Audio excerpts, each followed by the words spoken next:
Bonjour à tous et bienvenue dans cette nouvelle guidance. Alors, c'est totalement particulier.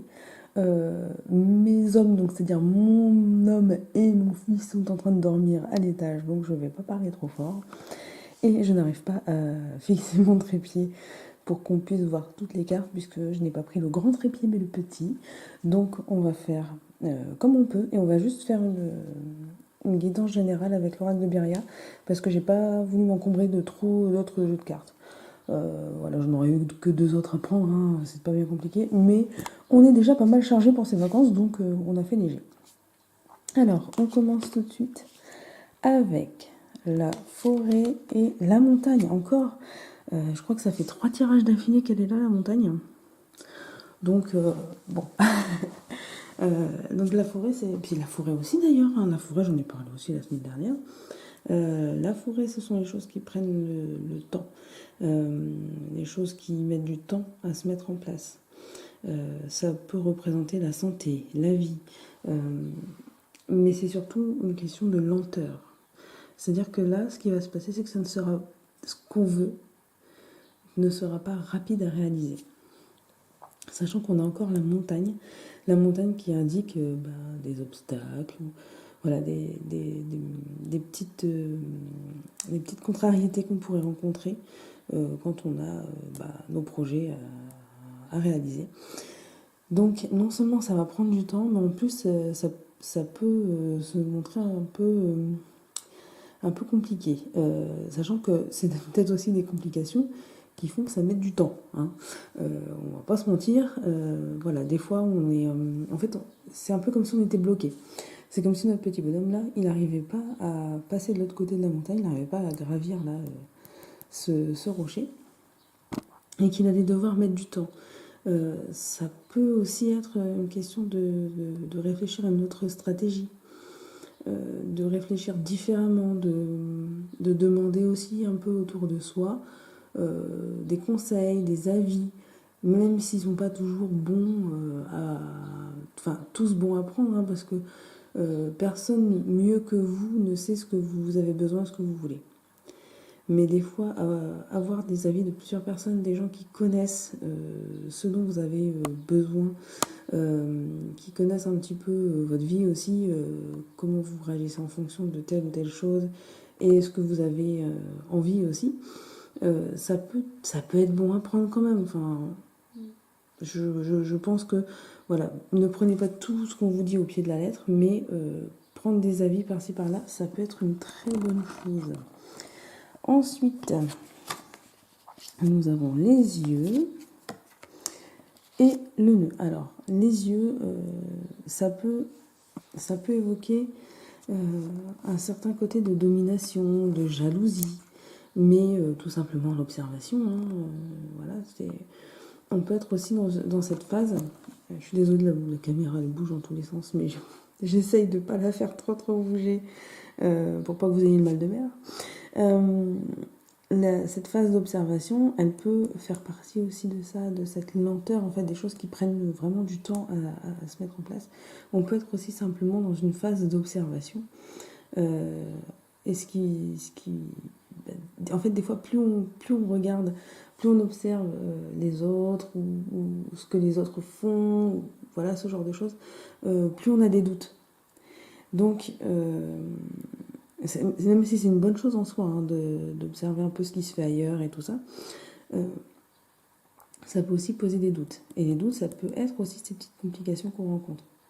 Des fois, en fait, il faut oser, faut y aller, même si on sait qu'il n'y a pas d'accroche là sur la montagne, on se dit, bon, allez, je tente, on verra bien. Bon, là, vous vous doutez bien que mon petit bonhomme, s'il fait ça, il va tomber. Mais vous, dans certains projets, je pense que des fois, on peut oser se lancer sans forcément craindre l'échec. En fait, il y a quelque chose qui est assez courant, c'est que on réfléchit à l'échec avant de réfléchir à la réussite. Et du coup, en fait, quand on réagit comme ça, c'est une bonne chose en soi parce que ça veut dire qu'on a les pieds sur terre et ça veut dire qu'on a la tête sur les épaules. Mais quand on réfléchit comme ça, on part un peu en quelque sorte défaitiste. Et je vous parle souvent de positivisme, de voir le bon côté des choses, de voir la petite tasse de thé, bon là, non, là, elle est carrément quasiment vide. Mais de voir que la tasse de thé, il y a encore du thé dedans, voilà, elle n'est pas totalement vide. Voilà, de voir le verre à moitié plein, hein, plutôt qu'à moitié vide, vous avez compris. Mais voilà, d'être positif et de ne pas spécialement penser à ce qui pourrait mal tourner, mais ce qui pourrait plutôt bien tourner, ça, c'est pas plus mal des fois. Et donc on a aussi le nœud. Le nœud, donc, qui, vous savez, à force, hein, qui représente des associations, des contrats, un engagement, en fait. Ça peut être quelque chose d'officiel ou moins officiel. Ça peut être le début d'une nouvelle histoire, le début de quelque chose, en fait. Même si c'est plutôt associé au nid, hein, dans mon jeu de cartes. Mais le nœud, généralement, quand on noue quelque chose, c'est un peu le début d'une nouvelle histoire. Donc là, je pense qu'il y a quelque chose qui va se créer cette semaine, quelque chose qui va se consolider en quelque sorte. Ça peut être au travail, ça peut être en amour, hein, le nœud peut représenter un mariage, par exemple, des fiançailles.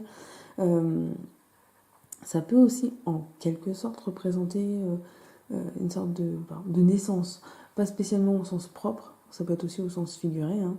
C'est un peu, voilà, c'est la carte du nœud et la carte du nid. Dans mon jeu, elles sont un peu semblables en quelque sorte, parce que, voilà, comme je vous disais, quand on crée, quand on tisse un lien avec quelqu'un, c'est le début de quelque chose. Ça peut être en amitié aussi, ça peut être se faire de nouveaux amis. Ça peut être spirituel aussi, hein, créer un lien avec une nouvelle croyance, avec une nouvelle, comment dire ça, méthodologie, ou par exemple quelqu'un qui se met à la méditation, ce genre de choses. Voilà, donc ça peut être dans tous les domaines, hein, c'est un tirage général. N'hésitez pas d'ailleurs si vous voulez des guidances privées, vous avez le lien du Tipeee en barre d'infos.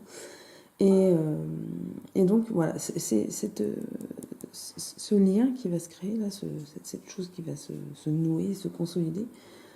Comme on a la forêt, ça indique quand même que c'est le début de cette semaine, mais c'est sur du long terme. Et ça fait plusieurs fois qu'on a ça, et j'ai l'impression qu'en fait, on est en train de poser des choses, et que on est en train d'installer au fur et à mesure, en fait. On se presse pas, et on installe des choses au fur et à mesure.